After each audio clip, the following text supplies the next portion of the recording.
Hello, everyone. Welcome to the Women Are Worthy Network. It's my pleasure that you're here. We want to say namaste. Thank you for tuning in. You can be anywhere in the world and you choose to be here. Okay, this is grown folk conversation. Let me put that disclaimer out there now. This is grown folk. If you ain't grown and you ain't a folk, you don't need to be here, okay?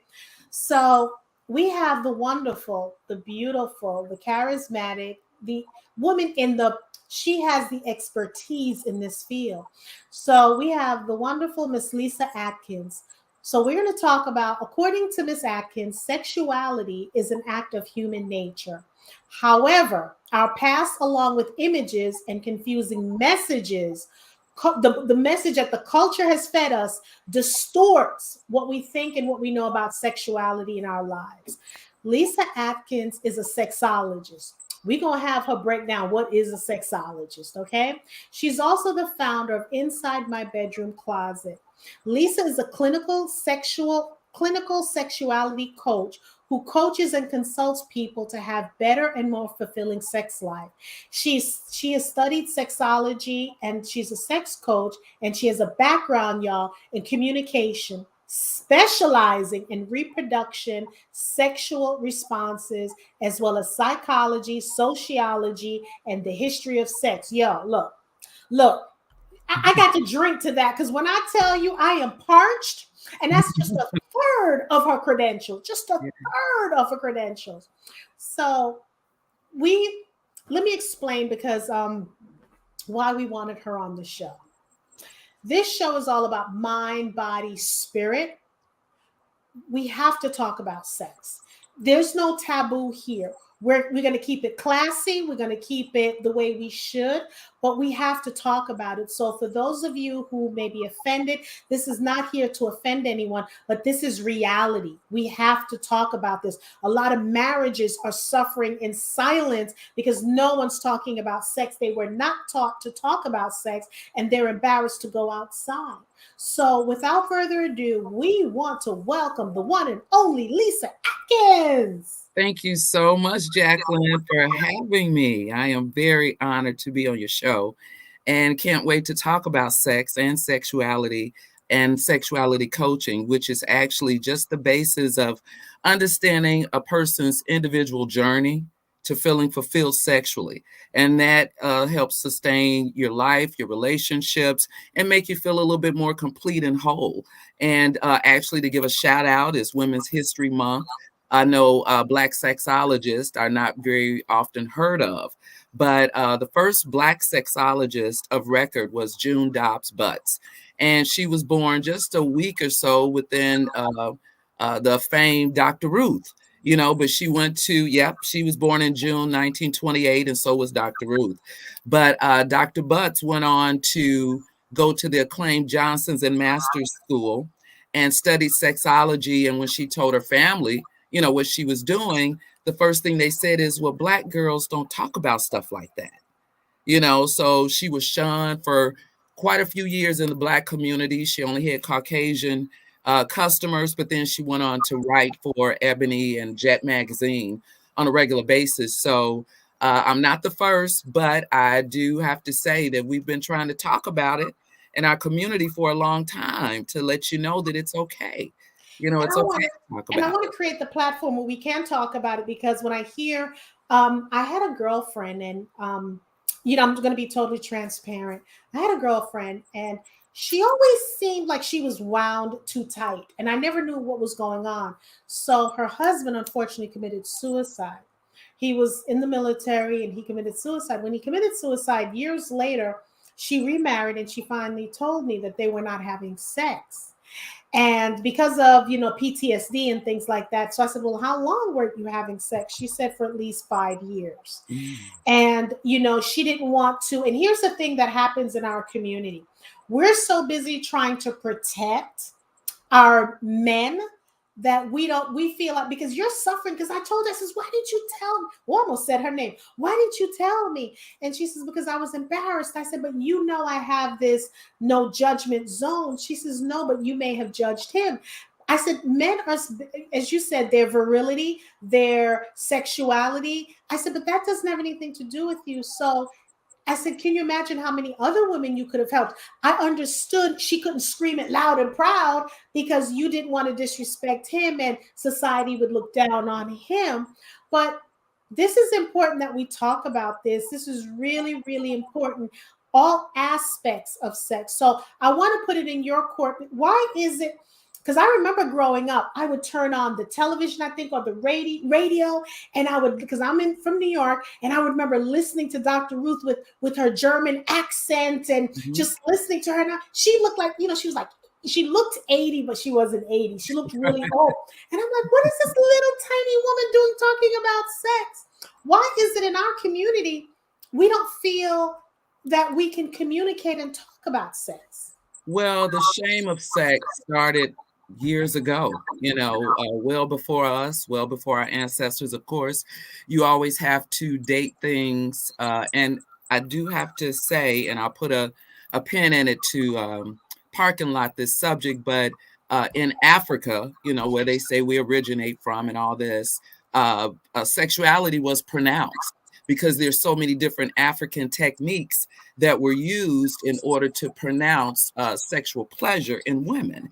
And I believe that when women became shamed, being raped and being abused or saw as a tool for breeding and not so much as a sexual and beautiful being, we didn't see ourselves on television, for a long time. So we couldn't consider ourselves beautiful because we weren't in the magazines and, we weren't on television. So we were rejected as a thing of beauty until it became more pronounced. So with that being said, if we didn't think that we were beautiful, we didn't hold our bodies, as beautiful. If we were talked about because we had big hips, because they were big hip, hip bearing hips, and, our big breasts and our big lips. And of course, you see today, other races are taking on the features of the Black woman because they are beautiful. So, we're just coming into our own as far as beauty, and we have to come into our own as far as sexuality, because that's what's going to sustain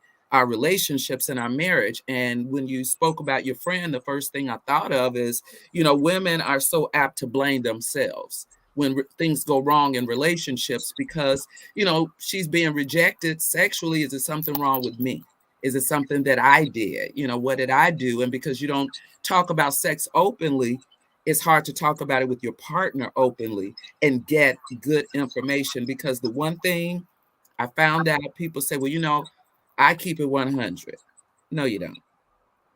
Nobody keeps it 100 that really wants to save you as a friend, because you try to tiptoe around people's feelings. I don't know you. I can keep it 100. Mm-hmm. I have no problem with saying something that's going to help save your life, your marriage, or yourself. So I try my best to keep it 100, as they say, when it comes to educating people about their own sexuality. Most women don't even know what their vulva is. Yeah. You use that term and it's like, my what? No, when you say, they're like, oh, I drive one. I need to buy one. There's a background noise on your end. There's a background noise on your end. I don't know what it is. Is it? I have nothing on. Let's see. Do you have bracelets on? Oh, yes. Let me take those I think that's probably clicking. Okay. Yeah. Okay. So, since we're talking about that, so what do you hope to do with what you're doing? What is your wish? Because, when you talk, again, we're all about keeping it classy. We have to talk about sex. I want the women, if please leave comments. If you have questions, leave comments in this show and the replays when you're watching it. Leave comments because we need to talk about it. We're taught to not say anything. We're taught not to even have conversations with our friends. It's natural. And especially if we're doing it in this kind of environment, you know what I'm saying? Where you should feel powerful. You should feel empowered. So what is your wish? This is your journey. What is your wish? My wish is because I believe education is power. Once women become educated about their own sexuality, they gain the power. Even if it's something as little as knowing that you have a clitoris and it's for pleasure only. That's the only reason why you have it on your body. Men don't even have that luxury, so I don't know what the God had in mind that created us to know that we needed a something for pleasure, but we were created as a pleasured being, and we should experience pleasure, but we should be educated on Right. how to experience pleasure for ourselves and how to give it for our mate that's in our lives, because the sexual basis of your relationship is a sustaining staple for any relationship. People meet under the pretense that you look great to me, you turn me on, my dopamine level is rushing, and I can't wait to want to see you. I get excited because you have that initial chemistry, and that initial chemistry turns into the fact that you do want to have sex with each other. And if you start it the way you want to finish it, by knowing what it is that you want, what you expect, and when a man asks you what you want, what you like, you'll know how to say it and Mhm. really mean it because you're educated about yourself.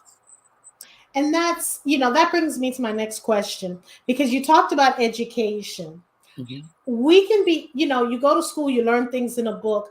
How can we as women sit down and talk to each other without, because what I'm thinking is we need to remove, last night, we talked about it, we talked on the show, and I love this term called bitchcraft. I love it. Getting Okay. rid of the bitchiness. But how can we sit together without judging? Because, like, again, and the reason I'm saying this, because my heart went out to her, that I've known her for so many years and I didn't know she was suffering in silence, because we would talk about everything. And to see, and for me, I got from that was she thought I was going to judge her or her marriage or her husband. What do we need to do in order to make it more accommodating to talk to each other about things like that? Well, the first thing is that once we get into a group, we have to have a no judgment zone, established. And I've been in situations multiple times where I've spoken, to private groups and homes and things of that nature. And the women, even though they're amongst their friends, don't want to be judged. And I may say something like, oh, you can have an orgasm from a 3-inch penis. And the one lady, I didn't even see her write anything on a card. I had index cards because, like I said, I don't know your handwriting. Ask whatever you want. And I started seeing her writing ferociously on this card. And she passed it to the host, and the host put it in the thing, shook it up. I got a card. And she was actually in the midst of wanting to find a different relationship because she said her husband or significant other, I don't remember if she was married, was not very well endowed. Where society have us believe that you have to be well endowed in order to please a woman. But they come in all different sizes. So God don't make mistakes like that. So they all can please a woman. But she didn't actually understand it until I went through it in an educational way. Mhm. And that's Explain what the people, things. that's what I love about you, because you go through it in an educational way. And see, that's why they, they have that saying is, it's the ocean of the motion and, whatever. So I love, when I tell you, I've been doing my research on you, lady, I love you. We need Thank you. every single talk that's out there, you need to be included in relation, every single thing, because if you think about it, and as well, we have women empowerment. We Mhm. don't have a sexologist on these panels. We don't have no, excuse me. You rarely see them, slim to none. Because Yes. I'm a women empowerment. I love going to things like that. So I definitely want to create something and invite you to be a part of that, because this is a critical piece that can make or break a marriage or can make or break self-esteem that we don't talk about. We can talk to our friends by saying, Mhm. girl, he cheated on me. I'm gonna do this, I'm gonna do that. But you don't want to talk about the other aspect of the relationship. Mhm. But so that just tells me that in society has us kind of messed up in our heads, because we can talk about cheating, but we can't, significant other or us, but we can't talk about the bedroom action on if Right. it's good or if it's bad. Well, the one thing is, we have no one to gauge it with, whether it's good or bad. That's With true. men, they're not going to talk to their friends because men True. don't talk to their friends like that unless they're talking about how they got down. They're really not talking to their friends about any problems, Right. that are in the bedroom. With women, I don't want to get too personal, to tell you too much of my business. I don't want you to think that it ain't going on, or I ain't putting it down, or I've never had an orgasm, because 1 in 4 women will never have an orgasm, So I could sit in a room of 20 women, all of them raise their hand and say, yeah, I knock it back. I'm thinking, no, you don't. I know 1 in 4 is not having one, and it may be that you don't know how to have one.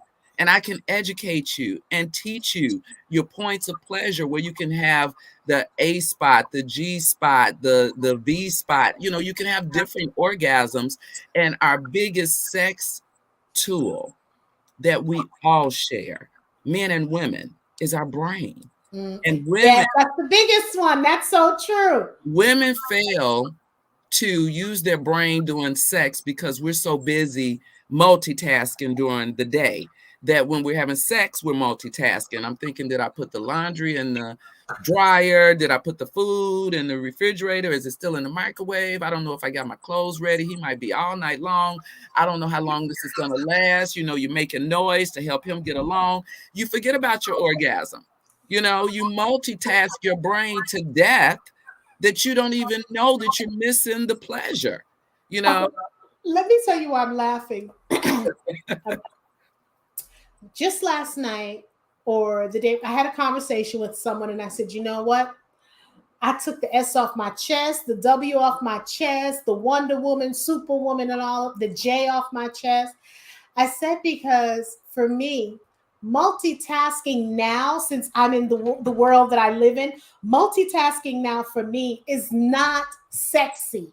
I want to be able to pay attention. And you're right when you said that when you're having sex, okay, did I put the dishes? Is the dishes? Because you talk as women, you girls have, you have conversations. Men don't do that. Men are just focused. Women are like, did I wash the dishes? Did the baby asleep? Did I iron the clothes? Did I help put the trash out? We're thinking about so many different things. And again, for those of you that are watching, this is a conversation we must have as women. We have to have these conversations. We keep talking about empowerment. We keep talking about how to fix our bodies, what to do to our hair, how to get the butt shots. We need to have this critical conversation because, like you said, most people don't know what the G spot is. Most people, the most powerful sex organ is the brain, and, like I told you about my friend, we have to have these conversations because some of us are dying inside. Some of our friends, women, whoever, we're dying inside.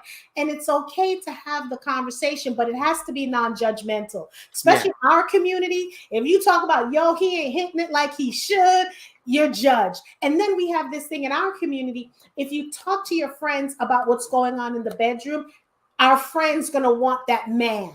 Mm-hmm. That's the other thing. And we have to start putting pride aside. And, it was funny when you said the 3-inch, you could still have you can still have the big O with a 3-inch, Yeah. Well, and the thing about that, when we go to the adult bookstores, we shop online, you see the bigger, larger dildos, penises, they're pronounced more so than a smaller one. You might just go past the smaller one and not even look at it. You get to the bigger one, but do you want all that in you? I mean, is that pleasurable? You want to think about it, and I'm thinking, like I tell some women, a man's penis will never compare to a vibrator. Look at all the different settings on a vibrator. A man's penis can't vibrate like that, but you can never compare that to the warmth of a human body. Right. To the touch of a man, to the smell of a man, woman, whatever your preference is.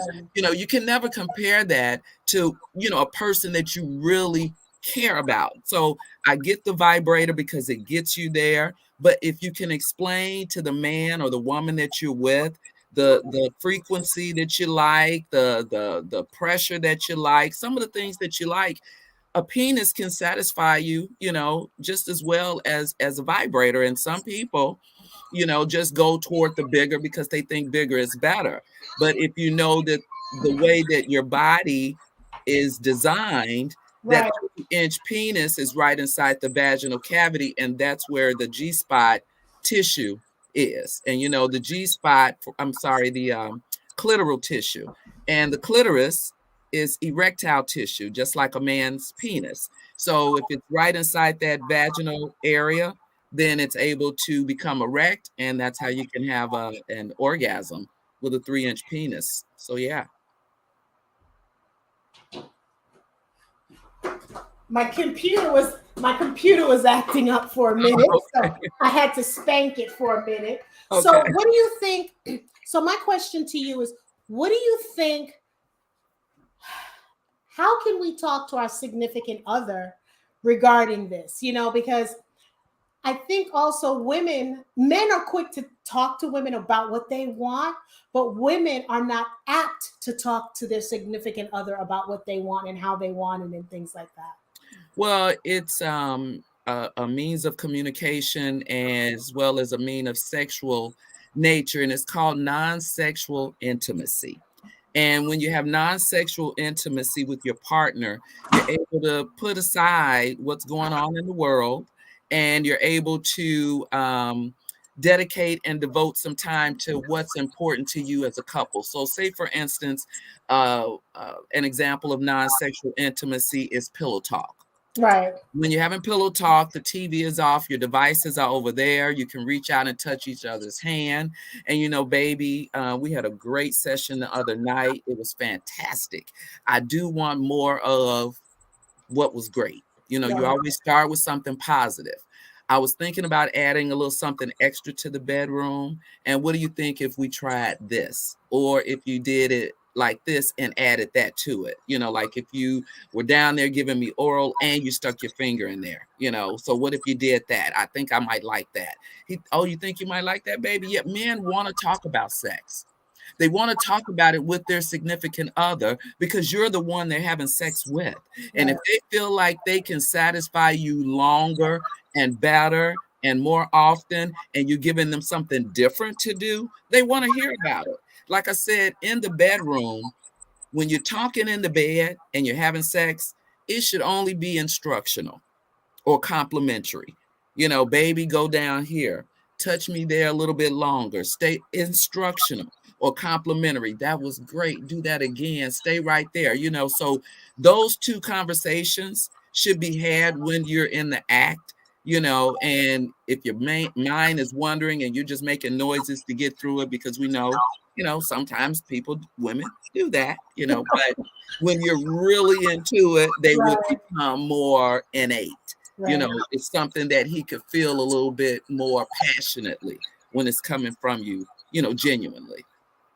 Well, I have a question that I had to because I'm getting a text and they're telling me to ask this question because I have some friends and some basically followers that they're embarrassed to ask the question because they think it's them and Mhm. things like that. So how can they introduce new things to their significant other? These are women, because again, these are women who don't know how to express themselves, because here's the problem. Not most, some women believe that if they express what they want in the bedroom, they're loosey goosey, they have high body count, so to speak. Yeah. So how can we speak to those women that you do have a voice, and ain't just like Nike, just do it? But can you educate them? Because me, I'm all about like, just do it. Right. Well, the first thing is you don't want to give the store away right away, because when you give the store away, what am I going back to the store to get? Get Right. the Yep. milk, the cheese, the eggs, the bread, and the meat to make me a sandwich. I don't need anything else from the store. So you giving me all that on the first night to show me that you're the freak of the week and I'm the one that you should be with. But then again, what else do I have to look forward to? Because only a dog chase a car that's moving. It I don't chase love something that. that's I love standing that. still. You know what I'm saying? So if it's standing still because you've given everything you got to me, then I might start this chase again with something that's going to keep me hyped up.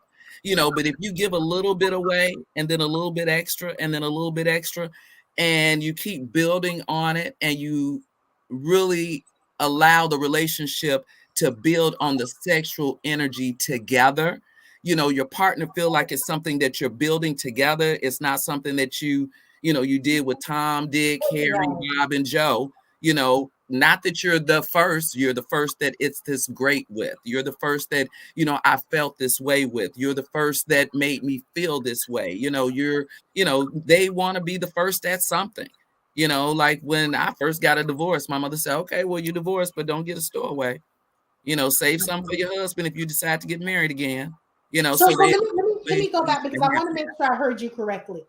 So what you're saying is you don't give the store away the first time. You give a little, you build up, you give a little at a time, little at a time. Yeah, I Right? mean, they say, oh, because he gave me oral, I had to give him oral. No, you didn't.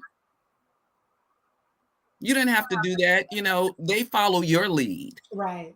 You don't follow their lead. Women have more power than they give themselves credit for. Men, of course, you have power too, but women have a lot of power because guess what? You have to give consent.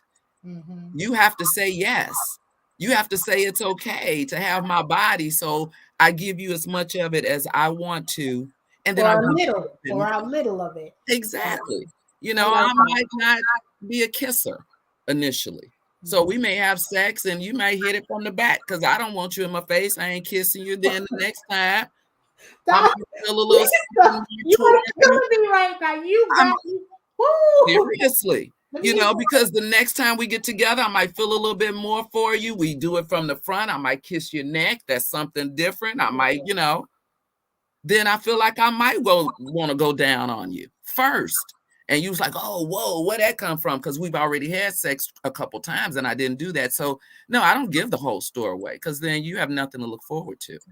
and that keeps them interested too. Yeah. That keeps both sides interested. That makes sense. That makes sense.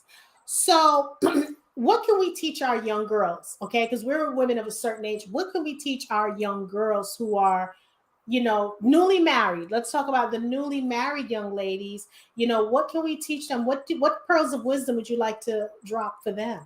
Well, I would like for someone to invest in their education because we all know that communication that they learn in schools won't be that personal communication that they may need for their own sexual health.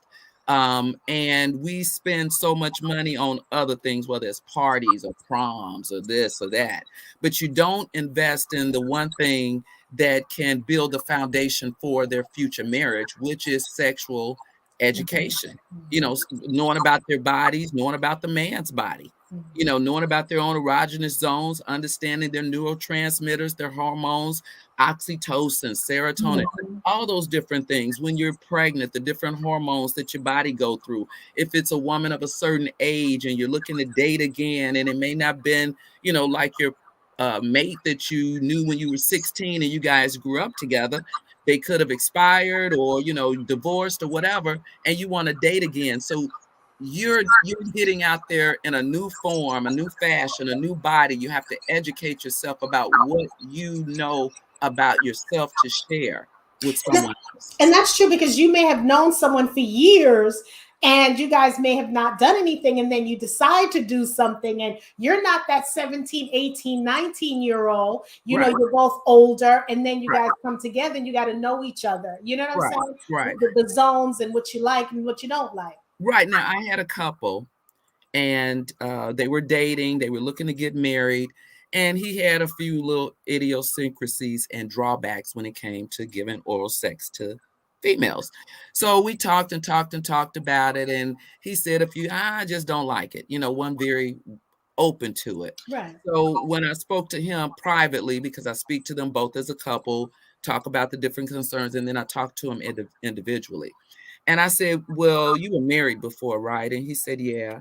I said, well, how long were you married? About 20 years. I said, well, she didn't like oral, did she? He said, no. So that's why. Okay. So the root of it is it wasn't that he didn't like it. She didn't like it. And in 20 years, he didn't perform it on anybody. So he didn't know whether he liked it or not. They got together when they were young. She said it felt icky. He never tried it again. So he just didn't do it. So the thing was to open him up to trying something new that he could enjoy, that he could satisfy his mate with. or himself with by even performing it on her. You satisfying yourself and you're her. But like I told her, you can't pass judgment on him because it was nothing that he ever learned. Right, right. So she can So help teach him. right, some people have to Mhm. have learned behavior. We know anal sex is more prevalent these days because some people say they want to keep their virginity. They don't want to have any vaginal intercourse, so they have anal intercourse. So therefore they still consider themselves virgins, and it's a way to have anal sex. And I talk to couples through wanting to do that because sometimes the men want to try it. The men that want to try it don't know how to do it. That's just plain and simple. It's like they're doing it like hitting a brick wall, and it's not a brick wall. It's a different type of wall, Right. on the inside. So to please the mate, women ask me about doing that, and I have to talk them through it. But like I say, I need to talk to him too, because he's the one that's doing it, and he needs to know how to do it. You don't need to know just how to receive it. So that's why sometimes it's couple education and couple conversation. So when couples start off young and there's certain things that they want to do, things go awry when don't know. And something you said before we started the show was about polyamorous behavior. And I did a wedding. I used to be a wedding planner some years back. I did a couple's wedding, and she owns a store now. And when I went in her store, she told me that she was divorced. And I kind of knew that they would be because she liked him way more than he liked her. And you can kind of tell. And he wanted to, and he's Muslim. He said he wanted to have more than one wife. She kind of shrugged it off, but they ended up getting a divorce because he does want more than one wife, and she didn't listen to him, before they got married. She just thought that was just something that he was saying. But you have to listen to the heart of a person's sexual needs and desires because that's what helped feed them. That's what helped keep them going. If you enjoy a heterosexual relationship, you have great sex with your mate, you walk out the house with your purse on your shoulder a little bit different. You know, you smiling a little bit different. You answering the phone, You're hello. glowing. You're glowing. You're glowing. Yes, it makes life better. So you got to know the appetite of your partner in order for you both to be satisfied. What Yeah. has been your most challenging couple or individual that when you heard it, you had to like, okay, let me get this together. Let me get this together. But you were very successful in coaching them, or her, or him. Well, let me tell you, and this actually came out of the blue. I went to apply for my business license, and I went out to the state office, and the man that did my license was an older um, Caucasian gentleman. And when I put down the name of the business inside my bedroom closet, and he goes, well, what is that? Do you have like a thrift store or something like that? I said, no. I said, where do you keep most of your valuables or your secrets even? He said, actually in my closet. I said, yeah, a lot of people do. I said, but when you're coming out of the closet, he goes, oh, people think you're gay. I said, or they thinking something sexual. I said, so I'm a sexologist, and whenever you think about hiding stuff inside the closets of your mind, think about me. Went on with that. He says, well, I got one for you. He said, I was married 20 years, and we were both raised Catholic, and my wife left me for another woman after 20 years. He said, but that's not the problem. My son was married, and after about 12 years, his wife left him for another woman. So he didn't understand the dynamic of what was going on in his family. Lo and behold, he find out that two of his granddaughters are lesbians. This man was simply distraught. And he did ask if he could give me a call. I said, sure, you could call me. I didn't think that he would call me. But he said he's never been able to openly express it to anyone else before. And I just had a no judgment zone face because when he was asking me the question, I was, quiet and giving affirmations that I understood. I did tell him that it was, of course, no fault of his own. Most people blame themselves. And I explained that his wife has been living a life that she was not being satisfied with herself. If she's always felt this way, about women, marrying you at the time that she did, as far as the age that they were, I knew that it wasn't easy for her to come out as a lesbian, and she was Catholic. Right, So we right. went through a lot of the different little things that he said, because active listening is huge in any relationship. When you think you want to interrupt somebody and they're on a roll, don't, because you can find out something about them that you didn't know. And he said, and I said, well, how often? I said, and I know you can look back in hindsight and see how often her friend was with her, if they took vacations together, because women do that, and there's no questions asked. Right. Yep. You know, I True. could take a vacation with you. Oh, they just speakers or moderators, and we could be in there knocking boots. You know what I mean? So, Hey, hey, hey! No. right.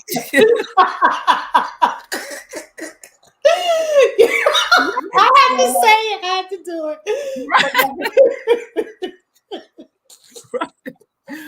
But Yeah. just talking him through, I guess, some of the reasons why he had to look back to see it was always there all the time, Right. and giving him some tools to use for himself. He was able to talk to his son, because his son was distraught as well. You know, he was married 12 years. His wife left for another woman. He got 2 granddaughters that were lesbians. This man's spirit was vexed when Mhm. it came to women. You know, he just didn't know if, he was still a strong Catholic, if he was being punished or, something of Right. that Right. nature. Right. So yeah, just being able to talk to him, and I'm going to apply for a business license. Didn't think that I would get thrown that ball, in that court that soon, where I had to at least talk him through. And then he called me, which let me know that it was really on his mind, and he found someone that he could expose the biggest secret that he probably had been carrying for so many years. And it made him feel better to just talk about it out loud, and to know that I understood and it was okay. What do you love about your job? Oh, it's funny, because during the day I am in sales, and I am in sales for a major waste provider, garbage, trash. It's everywhere. Everybody has it, everybody produces it. Same way with sex.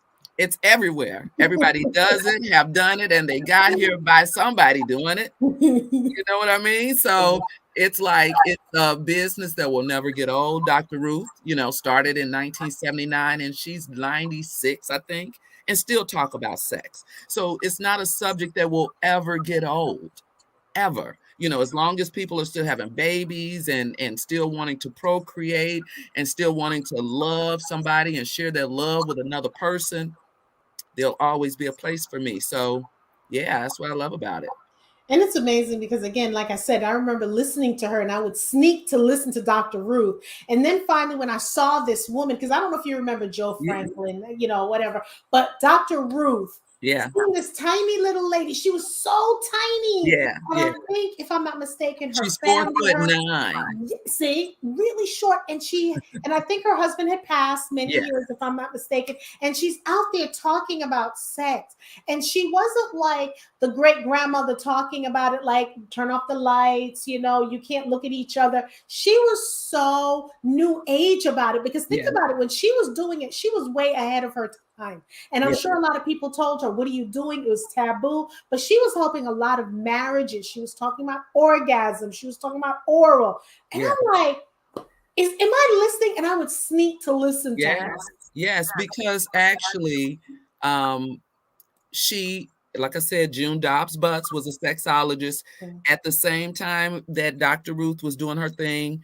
June Dobbs Butts was doing her thing, but because of social, situations, a Caucasian lady, short, German, could get on TV and say the word orgasm, and it's being received. So it wasn't that we could say words like that out loud, because you would look at another black, we don't talk like that. You don't even talk like they would say under somebody's clothes, or anything of that nature, or even talk about menstrual cycles. You learn about it in school, or an older aunt have to teach you, or your mom, have a quick conversation about it and what could happen to you, and you're afraid to ever have sex because you think you're going to have a baby and your parents are going to kill you, and not talking about the pleasures of it, but the taboo of having Mhm, sex. mhm.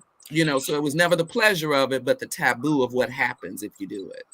Miss Matthews, thank you for tuning in. We were talking, I figured we needed to have a conversation because you guys know I talk about plant-based eating. I talk about cleaning our bodies and anything holistic because this platform was created because, we need a safe space, a non-judgmental space for us women and also men where we can talk about things. This is where we can chop it up and have conversations. So with that said, this is a classy conversation. We're talking about sex. We have Miss Lisa Adkins. She's a sexologist. So we're just opening up the doors because this is something that we have to talk about, because I'm going to be honest. I was debating, should I even have something like this on the show? And I said, but wait a minute. It's part of human nature. If you don't want to watch the show, then don't watch it. But Right. we are here to educate people because it seems unconscionable of me to talk about cleaning your body, eating right, exercising, doing natural and holistic things with your body because you want to live longer. Sex, they show you as well, when you have sex, what it does to the blood vessels, and it can lead to longer life. Well, let me tell you why, and I'm glad you said that. Bring it up, honey. I told you I did Well, my homework. yes, and you actually, and when you said the blood vessels, the one thing that we should know is when your body experiences an orgasm, 30 active parts of the brain light up as far as when they gave a CAT scan, because a study is done all the time for these universities to stay, intact. But I believe this one was done through a Mayo Clinic um, uh, survey. But 30 active parts of the brain light up, and it's actually the part of the brain where memory, long-term memory, short-term memory, and all that is contained. And by doing that, it prevents you from having Alzheimer's and dementia. The longer you have sex and you experience these great orgasms, you see that some of these old guys are sharp. They can remember all kinds of stuff. That's because your brain, becomes really active and light up when you experience orgasms because your body should do so. Now with women, we have poise and we have Depends and all kind of incontinence products. As you get older, just like with everything, gravity sets in. So if you think your breast sag, what do you think your vagina does? It sags too. So by that happening, the more you have sex and you have an orgasm, that you feel like it's a heartbeat, in your pants. It just feels like it's pulsating. That's keeping your vaginal muscles tight. That's the reason why they say do the Kegel, Yeah. exercises. It keeps your vaginal muscles tight, and the tighter they are, the longer it keeps you from having to wear Depends when you laugh a little bit and you're like, oh, or if you sneeze and you feel a little moisture, that's because those walls are weakening. When we have children, when we have sex, when we have not have sex, but when we have children and we don't have sex on a regular basis, those muscles are torn, and they tear the older that we get and become weaker and weaker and weaker. And that's the reason why, women start to wear Depends the older that they get. You don't keep your vaginal muscles tight. The best way to do it is sex. The other way is, exercises. Yeah. Miss Matthews wrote, she talks about she's been celibate for a long time. So she said, no, thank you. And this is for people who are having sex or thinking about having sex or wanting to have sex. This is just an educational piece for them. Mhm. She also said after reading, and I read this, after reading Dr. Juanita Bynum's book, No More Sheets, and the DVDs that accompanied that, but isn't it like a couple of months later, a couple of years later, she got married, Yes. Yes. and it was part of a parcel. It was part of her parcel to inspire celibacy for her. Well, congratulations, Miss Matthews, because we're not here to, judge anyone. If that's what works for you, then congratulations, because we support if that's what you want to do. She also wrote, also orgasms can drain the life chi, especially if you're not doing it to procreate, create a baby. The study of ejaculation is recommended versus ejaculation is recommended versus ejaculation. Right. And I know it's the Bible verse about spilling it upon the earth and, different things of that nature. And Mhm. I've listened to Juanita Bynum, No More Sheets, but and I know it's nothing new under the sun, and everything that is, has been, and will be. I understand all that. But sex was created for the married couple, the Mhm. monogamous couple. Right. And that's what monogamous means, which is married. Some people say I'm in a monogamous relationship. You're in a committed relationship. Then, when the law was written and before the Puritans and things like that took over, because sex was shunned, even though at the very beginning of the Bible it says that they were naked and ashamed. So that shame followed from then on to now. Some people are still naked Yeah. and ashamed, but then God created man to procreate, to multiply. So that's the reason why sex is important. That's the only way that you can procreate. But then they were getting married when they were 13 or Yeah. 14, or they were getting married to their cousin because they wanted to keep the bloodline pure. They were doing a lot of things back then that they don't do now. And we know that times change. More people are choosing to be single longer now than they were back then, because women are able to gain more money in the workplace and, Mhm. have different lives that they weren't able to have back then. So things changed. So that's the reason why I believe that my role is essential, because times have changed. And Mhm. without you being educated, you can get caught up in a vicious cycle that only pertains to sex. I wanted to be in a relationship where you are intentionally dating, looking to go to the next level, and being married. And for those young persons who listen to me because I'm on TikTok, I don't know the ages of people that are on TikTok. Mhm. I speak very professionally, and I even say this is an educational topic. I don't know who could be listening, but I Right. do not speak vulgar. Some Right. people think because you talk sex, you have to say those words. I don't That's why say that's those why I words. said when we started that we're going to be classy about this. But Miss Matthews, I know for a fact you weren't thinking that people who are active, you were. I know that because you've been supporting my platform, so I know for a fact that's not where you were going with that. And I didn't mean if you thought I offended. There's no way I was trying to offend you. You didn't say, but I just want to put it out there for those who are watching, and if they are practicing celibacy, this is not a knock to anyone who's practicing celibacy. What we need to start doing, it's almost like when you have children or you have, young adults out there and you know they're having sex and you're telling them don't have sex until you're married, but they're having sex. You then have to introduce condoms. You have to introduce, you have to start doing birth controls. You have to start doing that because you're telling them what they shouldn't be doing. They're still doing it. You can't lock them up. So you might as well, like, okay, if you're going to do it, this is what you need to do. This is how I look at our sexologist, Lisa Adkins, where for those who are practicing safe sex, those who are in a union or people who are just having relationships, let's have these conversations because a lot of marriages, other than money, sex is another reason why people are getting divorced.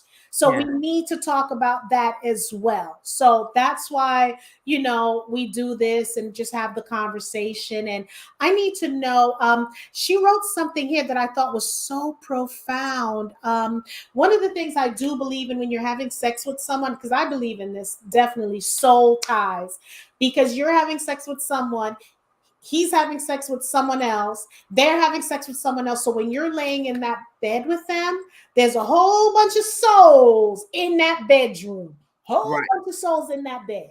And the one thing that we have to understand as individuals, we all have our own personal pH balance Yes. that does not match with everybody's pH balance, and there's still venereal diseases out there. I talk about venereal diseases. I talk about pleasure. I talk about it all because it's all a part of the education of sex. We can't give our son condoms and not give him some type of sexual education based on any safe sex or the reasons why he's having it, and just a conversation. And it's hard to have those conversations around sex when we haven't had those conversations ourselves about sex. So we are having sex, and we're having children, but then we feel embarrassed talking to our children about the next step in their life, which is sexual education. And if you do it at the right time, it's not saying that you're opening the door for them to have it. You're giving them the education, and hopefully they're using that as a tool to not have it until they're ready, to see it as something that's precious, to see it as something that you share with someone that you love, that you want to procreate with, that you want to build a future and a foundation with. That's what's important. To the promiscuous woman, she's going to do it whether she gets Right. education or not. Exactly. Well, I want to Miss Matthews wrote this, and then we have to sign off. We're gonna have to bring you back on for a part 2. Mrs. Matthews wrote penis, which equals penis. With each stroke, he's scribing his thoughts in her womb. If he's only driven by lust, that he doesn't care about her soul/heart. Yep. Void bereft is to follow. This person is typing so fast, and I'm getting a whole bunch of comments here. So, how can people get in contact with you, Miss Adkins? Because I'm telling you, I was thoroughly educated listening to what you're saying, and I'm definitely going to promote everything that you're doing, because I would not be doing my platform justice by not having someone like you on the show. And I'm so glad that I met you, had the conversation, and had you on our show. So you're now part of the Women Are Worthy Network family. You're part of our tribe. Those of you, if you want to join our tribe, you must subscribe. You're part of our tribe. And I definitely want to do an event and invite you to that, so we can, share. I can talk about one thing, you can talk about this, because like I said, empowerment, we don't talk about sex, and it needs to be talked about. We need to remove the shame from it. We need to, okay, if I ask a question, if someone from my job sees me asking a question, oh my God, we need to remove that. So how can people, because we have like 2 minutes, how can we reach out to you? How can they want to hire you? They want to call you. They're having problems in the bedroom with their husband, wife, sister, uncle, auntie, whatever.